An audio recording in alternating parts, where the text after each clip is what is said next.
Wir sind hier in Schleswig an der Schlei, an der R.P. Møller-Skolen. Die R.P. Møller-Skolen ist die jüngste und größte dänische Schule in der dänischen Minderheit und somit außerhalb Dänemarks überhaupt. Die Schule wurde 2008 von der dänischen Königin eingeweiht. Und das Gebäude, das außergewöhnlich ist ein Geschenk einer privaten dänischen Stiftung, der R.P. Møller Stiftung. Sie hat ungefähr 650 Schüler und einen Einzugsbereich von 2500 Quadratkilometern. Die Stadt Schleswig hat eine ganz besondere Bedeutung im deutsch-dänischen Grenzland. Das war der alte Herzogssitz an diesem Ort und ist für die dänische Minderheit von besonderer Bedeutung, weil das ist die zweitgrößte Stadt, wo die Minderheit aktiv ist und sie liegt zentral im südlichen Landesteil Schleswig. Ja, das Bildungssystem an der R.P. Møller-Skolen richtet sich ja nach den Regeln im Land Schleswig-Holstein. Aber der Unterricht ist in dänischer Sprache. Das heißt, wir müssen alle die Anforderungen Genüge tun, die in Schleswig-Holstein gelten. Wir sind eingerichtet formal als eine Gemeinschaftsschule mit Oberstufe. Und das bedeutet konkret, wir haben die Klassenstufen 7 bis 13 hier vor Ort.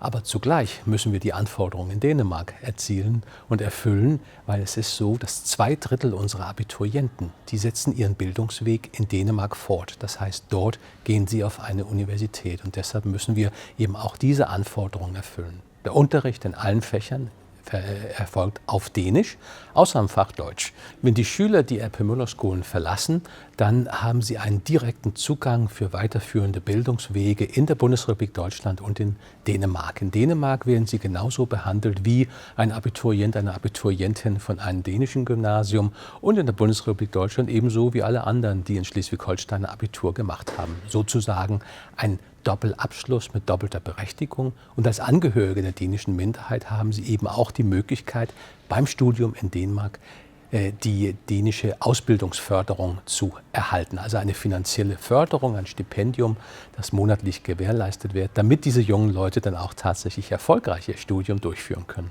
Von den Kindern nach ganz wenigen Monaten, nachdem sie geboren sind in der Kinderkrippe, kann man innerhalb des dänischen Schulvereins sein Kind erziehen lassen, aufwachsen lassen, sozialisieren lassen. Und das geht also von der Kinderkrippe bis zum Abitur. Alle Schüler, die auf die R.P. Møller-Skolen kommen, kommen von einer dänischen Grundschule. Und 95% unserer Schüler waren bereits im dänischen Kindergarten. Das heißt, alle die Schüler, die wir vor Ort haben, gehören der dänischen Minderheit an.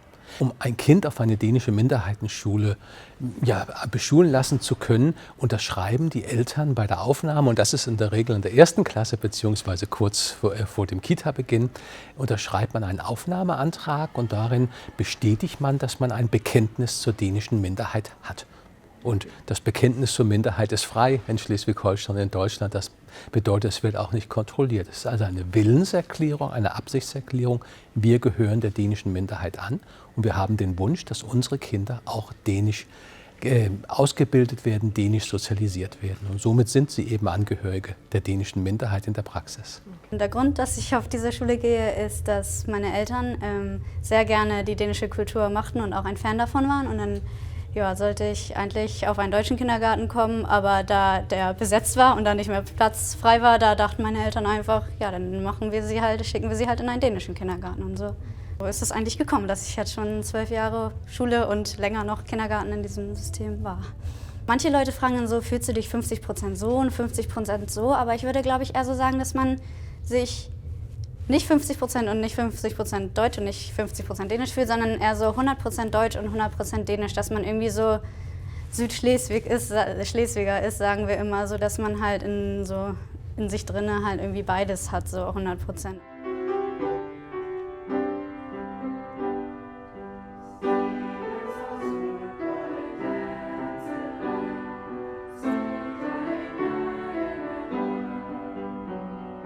Ich möchte Klarinette, also Musik studieren in Dänemark.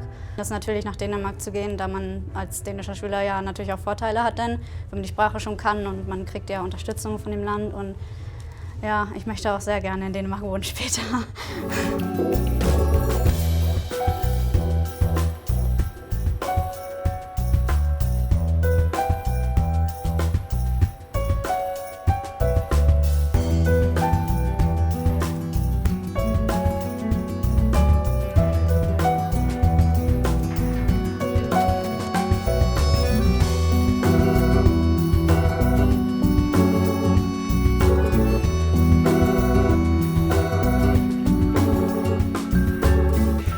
Die Erpe-Möller-Schulen ist ja eine Einrichtung der dänischen Minderheit und sie ist rein formalrechtlich eine private Schule.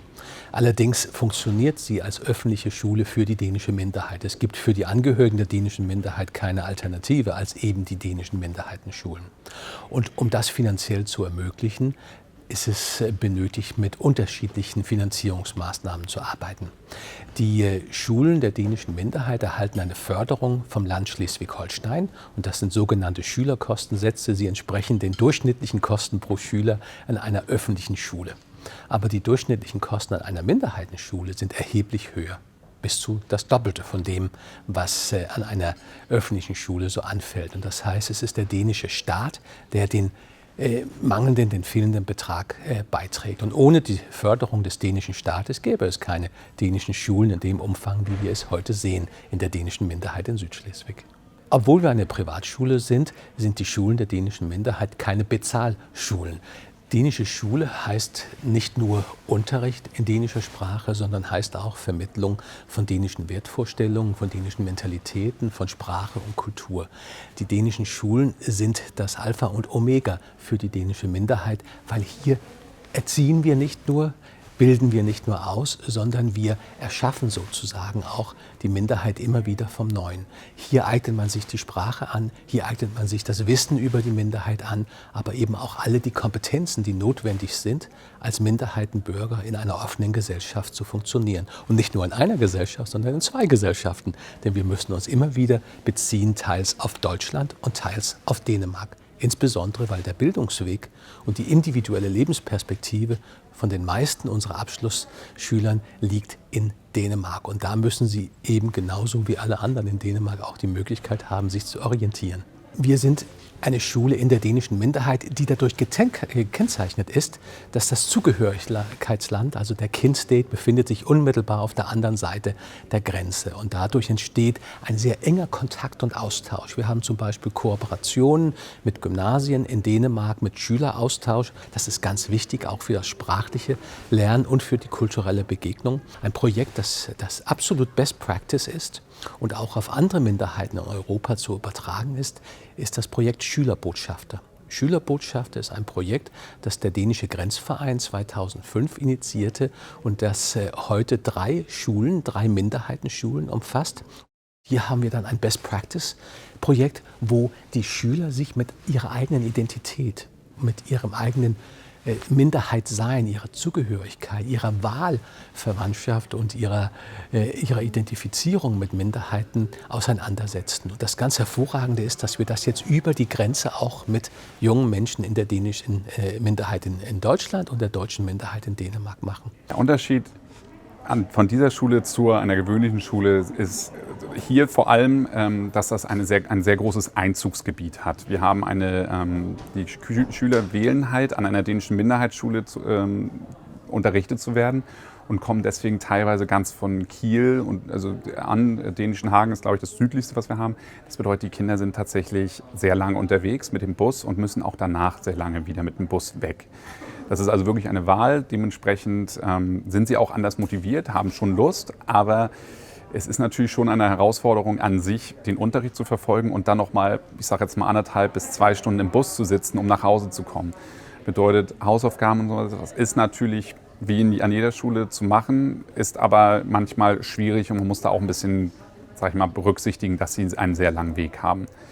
Ansonsten, Unterschiede sind natürlich auch darin, dass dies hier wirklich, dass das eine Wahl ist. Das heißt, hier kommen die Schüler hin, die sich mit der Materie auseinandergesetzt haben, beziehungsweise wo sich die Eltern mit der Schule auseinandergesetzt haben und gesagt haben, dieses Schulsystem finden sie sehr gut.